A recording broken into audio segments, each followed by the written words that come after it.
बिस्मिल्लाहिर्रहमानिर्रहीम इय्याका नअबुदु व इय्याका नस्तईन। मेरे पाकिस्तानियों, जब मैं समझता हूँ कि ये अब हुकूमत कामयाब हो गई है साइफर को दबाने के लिए, क्योंकि साइफर के अंदर एक ऐसी चीज़ है जो डायरेक्टली ये जो लोग इस वक्त हुकूमत कर रहे हैं और इनके पीछे जो सहूलतकार था, ये तो डायरेक्टली इनके ऊपर आता है कि इन्होंने एक साजिश करके एक इलेक्टेड हुकूमत गिराई। लेकिन ये खुद ही अपने पैर पे कुल्हाड़ी मारने के लिए माहिर हैं। इतना इनको खौफ है कि इमरान खान किसी तरह इलेक्शन से बाहर किया जाए, क्योंकि डर लगा हुआ है कि इलेक्शन में आ गया तो हार जाएंगे। तो इनकी पूरी कोशिश होती है कि हर कोई मौका ना जाए कि किसी तरह उसको डिस्क्वालीफाई करिए, जेल में डाले। ये कोई 14 महीने से ये लगे हुए हैं। पहले इससे मैं सिर्फ आज़म खान के ऊपर बात करना चाहता हूँ। जिस आज़म खान को मैं जानता हूँ वो ईमानदार आदमी है, काबिल आदमी है, और जिस तरह की बातें मैंने पढ़ी हैं साइफर में वो कह नहीं सकता। जब तक मैं आज़म खान के मुंह से नहीं सुनूंगा मैं मानूंगा नहीं, क्योंकि उसमें ये कई बातें हकीकत के साथ नहीं हैं। या तो ज़बरदस्ती से उसे करवाया गया है, क्योंकि ज़बरदस्ती तो इस वक्त सारी 2 पार्टीज बना दी हैं। ज़बरदस्ती में लोगों के ऊपर बंदूक रख के जी आप इस पार्टी में जाएं और बंदूक करके दूसरी पार्टी में जाएं, उनके ही बेचारों का बेड़ा गर्क करके रख दिया उसमें। और फिर जो हमारे लोगों को जो जोर डाला हुआ है पार्टी छोड़ो, बेचारे जेलों में हमारे लोग पड़े हैं, औरतें पड़ी हुई हैं, उनको बस सिर्फ कहें कि जी आप इमरान खान के खिलाफ वादा माफ को गवाह बन जाए। ये वो बनते हैं तो आप छुट जाएंगे, और या फिर कि जनाब आप खड़े होके जाके वो टीवी पे कहें मैं पार्टी छोड़ रहा हूँ। ये इस तरह की इस वक्त जो हम तमाशा देख रहे हैं वो इस तरह का चल रहा है। तो मैं नहीं मानता कि आज़म खान ने कई बातें इसमें से कही हैं और कई सच भी हैं। लेकिन साइफर था क्या? 6 मार्च को 2022 6 मार्च मीटिंग होती है। पाकिस्तान का एम्बेसडर असद मजीद और अमेरिका का जो under secretary of state Donald लू, वॉशिंगटन में मीटिंग होती है। ऑफिशियल मीटिंग होती है। ऑफिशियल मीटिंग का मतलब कि दोनों तरफ नोट ले रहे होते हैं उस मीटिंग के। उस मीटिंग के बाद एक साइफर का मतलब होता है एक खुफिया, एक कोड के अंदर मैसेज भेजी जाती है, जो कि सारी दुनिया में आपके जो हमारे जो एम्बेसडर्स होते हैं वो सारी दुनिया में हर मुल्क के एम्बेसडर अपने फॉरेन ऑफिस को खुफिया मैसेजेस भेजते हैं, जिसको साइफर कहते हैं। वो साइफर आता है पाकिस्तान, और वो मैं जब पढ़ता हूं तो उसमें क्या लिखा होता है। साइफर में 2 मेन चीज़ें हैं, बाकी तो और भी छोटी मोटी चीज़ें हैं। सबसे बड़ी चीज़ लिखी होती है कि जी इमरान खान को आपने अदम एतमाद की वोट में पाकिस्तान के प्राइम मिनिस्टरशिप से हटाना है। और एक और चीज़ लिखी होती है कि इमरान खान ने अकेला फैसला किया कि रूस जाने का। आपको पता है रूस, और तब तक जंग शुरू हो चुकी थी रूस की यूक्रेन में, तो इमरान ने अकेले ने फैसला किया। जबकि असद मजीद हमारे एम्बेसडर कह रहे हैं कि नहीं, इमरान खान ने अकेला फैसला नहीं किया, ये सब स्टेक होल्डर्स ने मिलकर फैसला किया था। लेकिन जिस तरह वो बात करता है, असद मजीद, सलाम करता हूं मैं अपने एम्बेसडर को, वो कहता है उसके बाद जो मुझे मैसेज कि इनके खिलाफ आपको प्रोटेस्ट करना चाहिए, डिमार्च करना चाहिए कि इसने बड़ी गलत ज़बान इस्तेमाल की है। गैरतमंद डिप्लोमेट हमारा। लेकिन वो गैरत यहां नहीं जागती जब वो यहां पहुंचता है।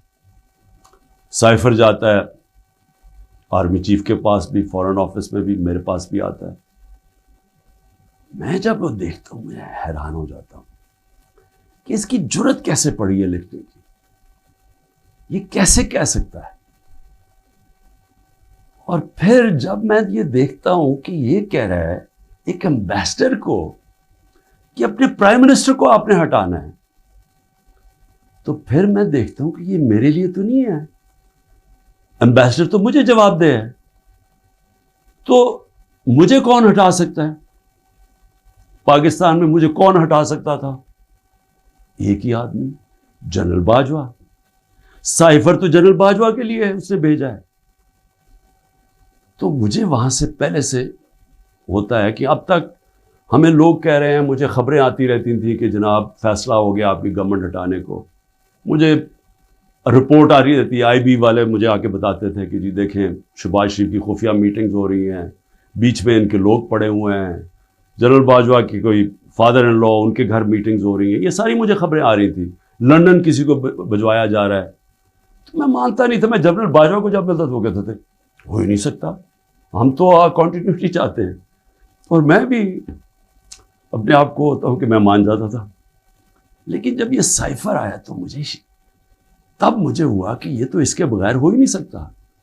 फिर से कि कौन प्राइम मिनिस्टर को हटा सकता है सिवाय एक आदमी के जिसके पास पावर है पाकिस्तान में, तो पावर उधर ही है, सुपर किंग है, सब पूछने वाला कोई नहीं है, लेकिन पावर ही पावर है।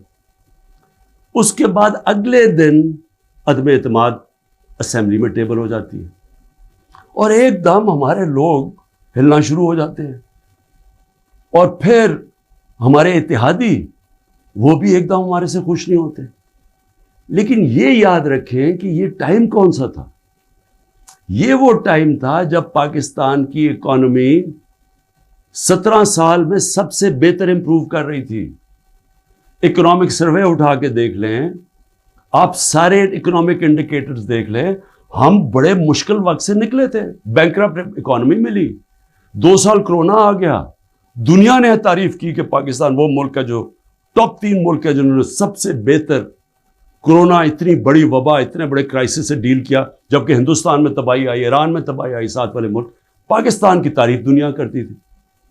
वो एक अमेरिका के अंदर जो फाइनेंशियल एडवाइजर था ट्रंप का, मेरा वो कहता है कि अगर पाकिस्तान का जिस तरह कोरोना पे पाकिस्तान ने डील किया, अगर अमेरिका करता तो 10 खरब डॉलर का अमेरिका को बचता था।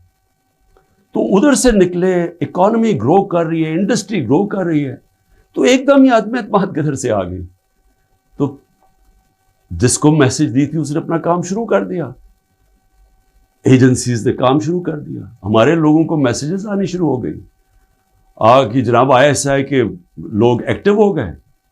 मुझे जब आया, मैं जनरल बाजवा के पास गया, मैंने कहा आपका लाहौर वाला जो आदमी है वो हमारे एम्बेनेस को कह रहा है कि हमने हाथ उठा लिया है, अब आने वाली गवर्नमेंट दूसरी है, ये शहबाज शरीफ की।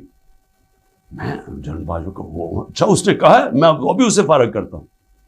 तो ये ड्रामे हमारे से होते रहे, पीछे से पूरा प्लान बना हुआ था। अच्छा, मैंने पहले तो मैं ये कहूं कि मुझे इतना शर्म आई, मुझे पाकिस्तानी होते हुए, मैं आपको सच बताना चाहता हूं, मुझे शर्म आई कि इसकी जुर्रत कैसे हुई किसी छोटे एक ऑफिशियल की कि जो हमें इतनी बड़ी धमकी दे दे और एम्बेसडर के जरिए मैसेज भिजवाए कि प्राइम मिनिस्टर को हटा दो। लेकिन उसकी गलती नहीं थी, शर्म यहां नहीं आ रही थी। जिन लोगों की जिम्मेदारी थी कि कौम की हिफाजत करना, जिस आदमी की कि कौमी वकार को बचाना, कौमी गैरत, वो साथ मिला हुआ था। उसने उनके, यानी ये सारा प्लान उधर से शुरू हुआ था। और मैं सिर्फ अपनी कौम से ये कहना चाहता हूं कि देखें, ये याद रखें कि अब एक चीज समझें, जब अगर मैं जनरल बाजवा की तनकीद कर रहा हूं, और ये मैं सारा साबित कर सकता हूं क्योंकि मुझे पता है सारी चीजें मेरे अंदर, एक एक चीज मुझे याद है हुआ क्या, उससे पहले भी उसके बाद भी। मैं पाकिस्तान की फौज की तनकीद नहीं कर रहा, मैं एक आदमी की कर रहा हूं जो गलती की जिसने। हम बहुत बड़ा जुल्म कर रहे हैं अपने मुल्क से कि हम जनरल फैसल नसीर, मुझे पहले से पता था कि मेरे ऊपर, मैं 6 हफ्ते पहले से लगा हुआ था कि मुझे इन्होंने कत्ल करने की कोशिश कर रही है और दीनी पसंद के नाम, मेरी जलसों के अंदर तकरीरें थी। तो जब मेरे ऊपर अटेम्प्ट होता है और मैं FIR लगवाता हूं, मुझे पता था कि ये पीछे सबसे ये था, मास्टरमाइंड था, अपनी FIR नहीं कटवा सका।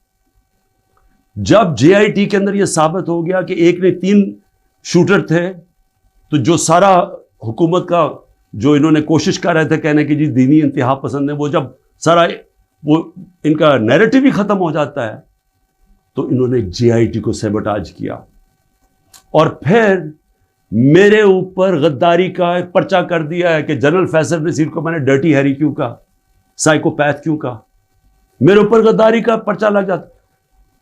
मैं फिर से कहता हूं, कि अगर हमने ये करना है अपने मुल्क के साथ कि किसी इदारे को, अगर मैं किसी जज की बात करूंगा तो मैं सारी जुडिशरी के खिलाफ हो गया, इसका मतलब क्या, मैं पुलिस के खिलाफ करूंगा तो सारी पुलिस को मैंने बुरा भला कह दिया। ये तो हम अपने मुल्क को तबाह कर रहे हैं।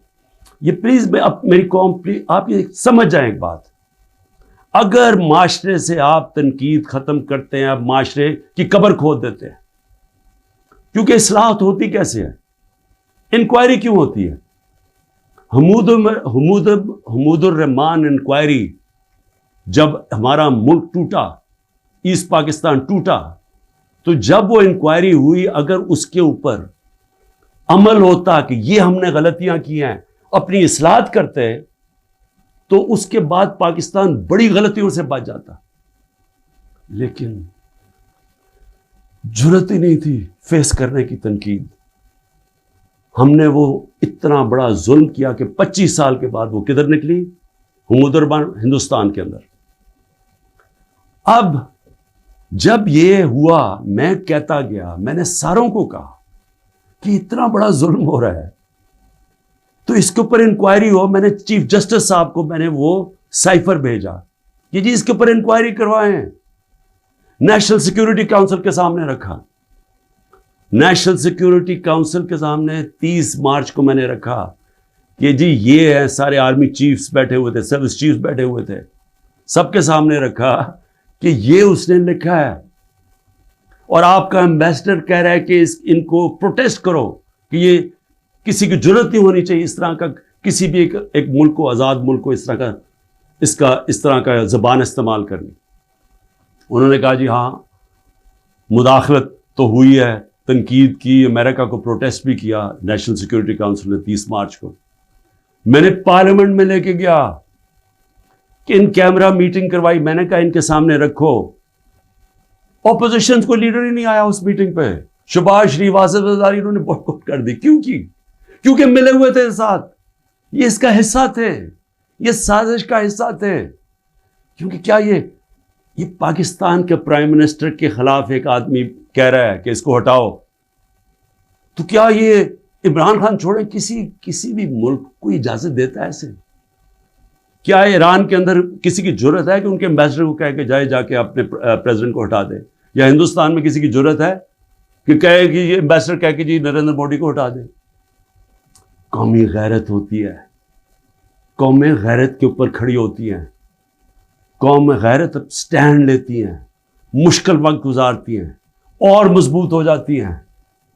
दुनिया उनकी इज्जत करता है, दुनिया उस कौम की इज्जत करता है जो अपनी इज्जत करती है।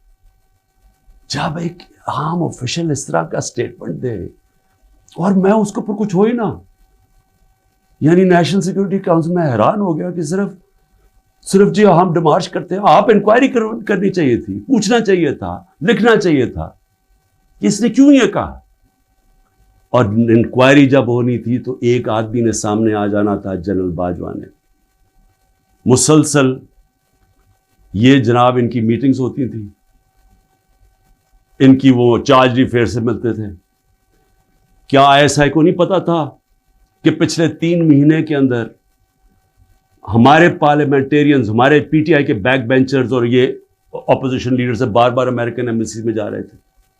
अरशद शरीफ ने पूरा प्रोग्राम किया, बताया कि कौन कौन से दिन कौन कौन से लोग गए।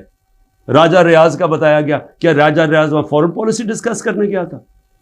जो सबसे पहले भागे वो अमेरिकन एम्बेसी जा रहे थे, क्या इनको नहीं पता था? इसके हिस्सा थे, साजिश हो रही थी किसी तरह इमरान खान को रास्ते से हटाया जाए, तब प्लान बना।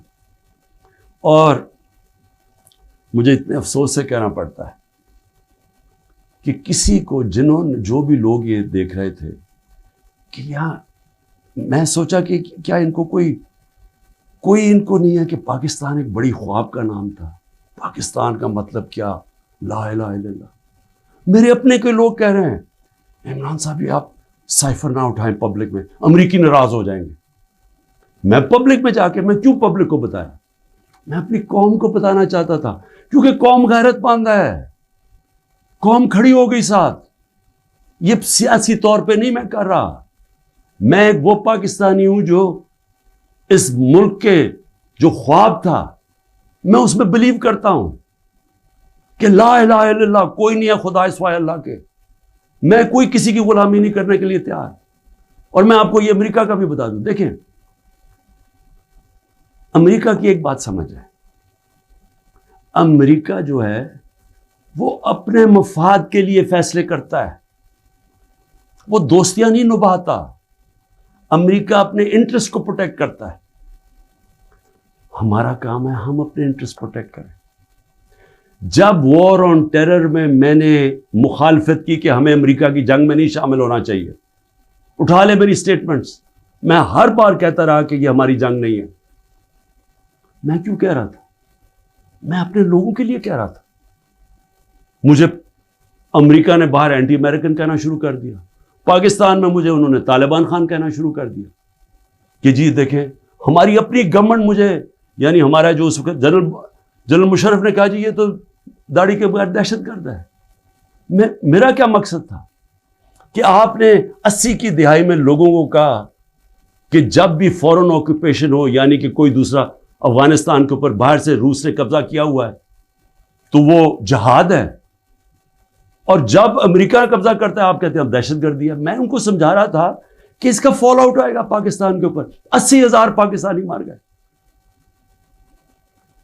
पता नहीं कितने 100 अरब डॉलर से ज्यादा मुल्क को नुकसान हुआ। लेकिन उससे ज्यादा जो दुनिया में हम बदनाम हुए, सारी दुनिया में हमारा मजाक, हमें कहा गया जी सबसे खतरनाक मुल्क है पाकिस्तानी दहशतगर्द। पाकिस्तानियों से जो दुनिया में हुआ, हरा पासपोर्ट दे के लेदर लाइन में खड़ा कर देते थे, कितने पाकिस्तानियों को बाहर से डिपोर्ट कर देते थे। पूछें बैरून मुल्क पाकिस्तानियों से उनके ऊपर क्या गुजरी है। और मुझे जी इमरान खान तालिबान खान है जी, ये जी दहशतगर्दी के साथ है। और ये भी मैं अब आपको बताऊं कि ये जो था, ये मेरे खिलाफ केस बिल्डअप हुआ। जनरल बाजवा ने क्यों कहा कि जी ये हम जब रूस से वापस आए, अच्छा अब रूस क्या है जरा सुनने वाले, उसमें साइफर पे क्या लिखा कि इमरान खान खुद रूस क्या है।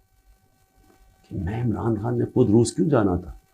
फॉरेन ऑफिस ने मुझे कहा, बैठ के मुशावरत हुई, हमने सारे पाकिस्तान के एक्स फॉरेन सेक्रेटरीज को बुलाया, सब ने कहा कि आपका रशिया जाना बहुत ज़रूरी है, हमें अपने ताल्लुकात ठीक करने चाहिए। फिर हमें 20 लाख टन गंदम चाहिए थी उनसे, वो हम बात करना चाहते थे, कंसेशन में थे। उसके बाद जब टेंशन हुई यूक्रेन से तो तेल की कीमतें आसमानों पे चली गई, कमोडिटी सुपर साइकिल आ गया। उन्होंने कहा कि आप वहाँ जाके तो उनसे नेगोशिएट करें सस्ता तेल। तो सारा स्टेक होल्डर्स के साथ कि जितने भी थे उन्होंने पूरा प्लान किया। हम ट्रिप पे जाने लगे, शाम को टेंशन बढ़ गई रूस की और यूक्रेन की। मैंने जाने से पहले जनरल बाजवा से पूछा कि क्या मुझे जाना चाहिए या नहीं। इन्होंने कहा हम सब बैठे हुए हैं, हमारे ख्याल में आपको जाना चाहिए। तो सबसे पूछ के मैं रूस गया, मैं अपनी ज़ात के लिए तो नहीं गया।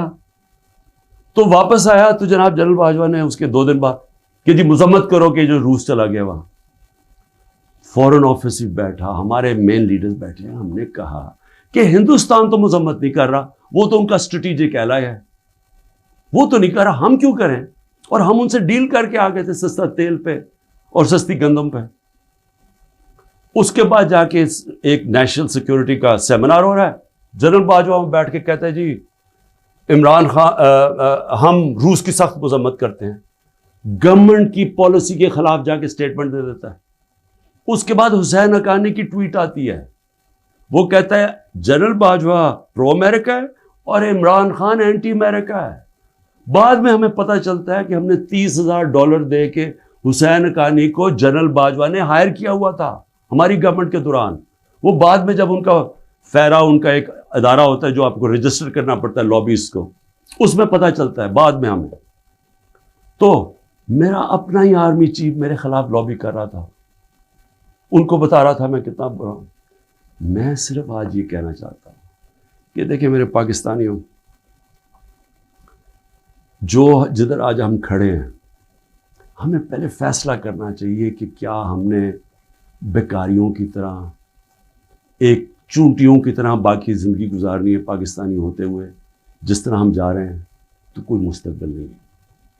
क्या हमने खुददार कौम की तरह ला इलाहा इल्लल्लाह जिसका नारा था, एक खुददार कौम, ला इलाहा इल्लल्लाह गैरत देती है इंसान को, एक छोटे से इंसान को बड़ा इंसान बना देती है। हम एक दुनिया के अजीम लीडर मोहम्मद मुस्तफ़ा सल्लल्लाहु अलैहि वसल्लम, जिन्होंने जब मुसलमान कमज़ोर भी थे तो उन्होंने 2 सुपर पावर्स के सरबराह को ख़त लिखा कि मैं अल्लाह का पैगाम लेके आया हूं, इस पे चलोगे तो तुम्हारी बेहतरी है। खुददार, अल्लाह से सिर्फ डरने वाले लोग, हमें ये क्या बना दिया इन्होंने कि जी अपना ही मुल्क का आर्मी चीफ उनको लिख रहा है कि जी देखिए इमरान खान ये एंटी अमेरिकन है। तो मैं अपनी कौम से आखिर में कहना चाहता हूं कि देखें हो क्या रहा है पाकिस्तान में, एक ही चीज़ हो रही है, सब कुछ, कोई फिक्र नहीं है मुल्क किधर जा रहा है, कोई इस वक्त फिक्र नहीं कि मुल्क के सारे इदारे तबाह हो रहे हैं। सारा सिर्फ एक 1 पॉइंट एजेंडा है कि इमरान खान को किस तरह डिस्क्वालीफाई करना और जेल में डालना है, ये एजेंडा है। उसके अंदर ये साइफर भी आ गया। ये नहीं इनको पता कि साइफर में इनकी तबाही है, क्योंकि सब मुलव्विस थे उसमें।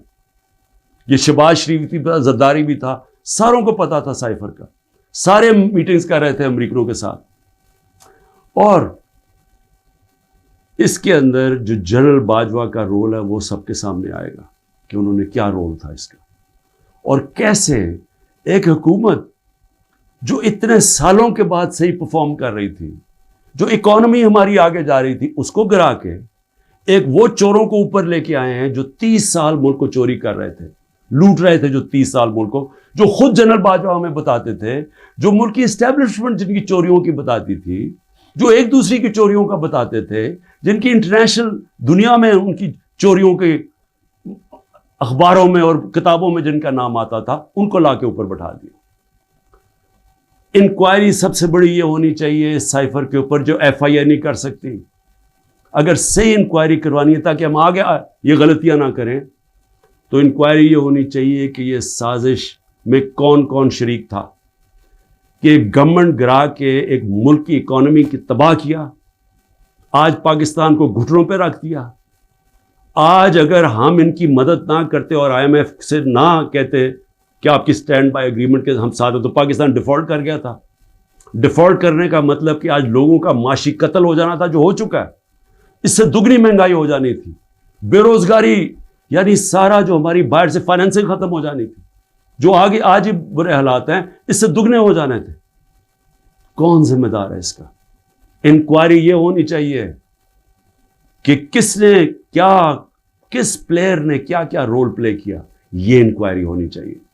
और इसके अंदर ये FIA जो कि शहबाज शरीफ ने अपने ऊपर नौकर बैठा दिए, ये इंक्वायरी नहीं कर सकते। और मैं जो आखिर में बताना चाहता हूं कि जो कोशिशें हो रही हैं, कोशिश क्या हो रही है, हर चीज करते हैं वो फेल हो जाती है, क्योंकि अल्लाह हक है। तोशाखाना के अंदर क्या चीज है जी? इमरान खान ने उनको कहा कि जो तोशाखाना में अभी भी लोग बैठे हुए हैं, जिनका काम है असेस करना कि एक जब आपको तोहफा मिलता है उसकी क्या कीमत है, मैंने उनको कहा कि कम कीमत दिखाओ, और अब वादा माफ गवाह ढूंढ रहे हैं कि कोई जाके बताए कि इमरान खान ने हमें कहा था कीमत कम दिखाएं। और उसके अलावा अल कादर यूनिवर्सिटी, यानी ये सोचे कि एक यूनिवर्सिटी बनती है जो सीरत नबी पढ़ाने के लिए, ताकि लोगों का किरदार हम ठीक करें, कैरेक्टर बिल्डिंग करें, बताएं कि हमारे जो बड़े बड़े सूफी थे यहाँ, जिनकी वजह से इस्लाम फैला, उनकी पैगाम क्या था, नए लीडरशिप प्रोड्यूस करें जो कि सीरत नबी पे हो, और फिर मुफ्त तालीम मिले। टेक्नोलॉजी भी पढ़ाई जाए, लेकिन मुफ्त तालीम। इस वक्त सारे जो पढ़ रहे हैं वो हैं जो कि गरीब घरानों के स्टूडेंट्स हैं, मुफ्त पढ़ रहे हैं वहां। ये जनाब इमरान खान ने जुर्म किया है कि जी अल कादर यूनिवर्सिटी बना दी, जो जाती फायदा हो गया मुझे, जिस तरह कि मुझे उससे कोई आमदनी आ रही है, जिस तरह शौकत खानम से ही आ रही है या नमल यूनिवर्सिटी से। और फिर मेरे ऊपर पहले जुल्म किया जाता है और मेरे ऊपर ही केसेस कर देते हैं। 9 मई को सुप्रीम कोर्ट कहता है कि इमरान खान के ऊपर गैर आईनी और गैर कानूनी वारदात की गई, मुझे वहां से अगवा किया गया, जो कमांडोज मुझे वहां से लेके गए। सुप्रीम कोर्ट का वर्डिक्ट है। और जिस तरह मुझे जलील किया, लोगों को मारा, डंडे मारे, वकीलों को मारा, उसके बाद सारी दुनिया में खबर देखा कि मुझे एक मुजरिम की तरह पकड़ के लेके जा रहे हैं, तो मेरे ऊपर 30 केस हो जाते हैं। जब मैं 4 दिन बंद होता हूं अंदर, जब जेल के अंदर, तो 30 केस मेरे ऊपर हो जाते हैं कि जी मेरी वजह से वो जो रद्द अमल आया। और रद्द अमल नहीं आना था कि जब आप नाइंसाफी करते हैं, जो सुप्रीम कोर्ट कहता है नाइंसाफी है, वो जो बेचारे निकलते हैं पुरअमन मुजाहरे करने के लिए, जो 27 साल से हमने किए हैं, उनके ऊपर गोलियां चलाते हैं। 25 लोग हैं जिनको इन्होंने शहीद किया है। 16 के पास हमारे पास डेट्स हैं, 9 गायब हैं अभी। 3 लोगों की टांगें कटती हैं, एक आदमी पैरालाइज्ड है इस वक्त, कमर पे गोली लगती है। और ये क्या करते हैं, ऊपर से उन्हीं के ऊपर केस बना देते हैं। सारी दुनिया के अंदर अब एक कोई पुलिस की गोली लगी थी ना, एक फ्रांस के अंदर, 4 दिन सारे फ्रांस में आग लगी, 100 बिल्डिंग्स और गाड़ियां जला दी लोगों ने। तो कोई पूछ नहीं रहा कि आप पाकिस्तानी नहीं थे। और 100 लोगों को गोलियां और लगती हैं, और जिनको एक को जिसको गोली लगती है, टांग कट जाती है, उसको पकड़ के जेल में डाल देते हैं। ये किसी मुल्क में इस तरह होता है? ये जुल्म होता है। और फिर जिले शाह का कत्ल होता है, इमरान खान के ऊपर कत्ल का केस डाल देते हैं। बाद में जब पता चलता है तशद्दुद हुआ उसके ऊपर 26 जगह, तो फिर कहते हैं एक्सीडेंट में, फिर भी मेरे पे केस डाल देते हैं। कोयटा के अंदर एक, सारे कोयटों का पता है, जाती दुश्मनी पे एक वकील मारा जाता है, इमरान खान के ऊपर 302 कत्ल केस हो जाता है। मैं सवाल ये पूछता हूं कि क्या कौम ये नाइंसाफी नहीं देख रही? और ये जो निज़ाम आप कर रहे हैं, ये समझ रहे हैं कि ये बहुत बड़ा कोई डंडे मार के और खौफ से लोगों को अपनी तरफ ले आएंगे, या लोग वोट किसी और को दे देंगे। ये इंसान है, ये भेड़ बकरियां नहीं है। और इसके ऊपर, इस निज़ाम के ऊपर जो हज़रत अली का कौल है, वो गौर से सुन लें। कुफ्र का निज़ाम चल जाएगा, लेकिन जुल्म और नाइंसाफी का निज़ाम नहीं चल सकता। हुकूमतें चलती हैं अखलाकी कुव्वत पे, डंडे मार के जानवर चलते हैं, डंडे मार के नहीं चलवा सकते आप लोगों को। लोगों को अगर आप ये समझते हैं कि इसकी जुल्म की वजह से ये चोरों को तस्लीम कर लेगी कौम, जो 30 साल से मुल्क को लूट रहे हैं, जिनके पैसे बाहर पड़े हैं, जिनकी सारा ये जैसे ये इन्होंने इक़्तिदार से लेकर फिर बाहर भाग जाना है, तो अगर ये समझते हैं कि लोग इस खौफ की वजह से इनको तस्लीम कर जाएंगे, मुझे तरस आ रहा है उन लोगों के ऊपर जिनकी ये सोच है। पाकिस्तान जिंदाबाद।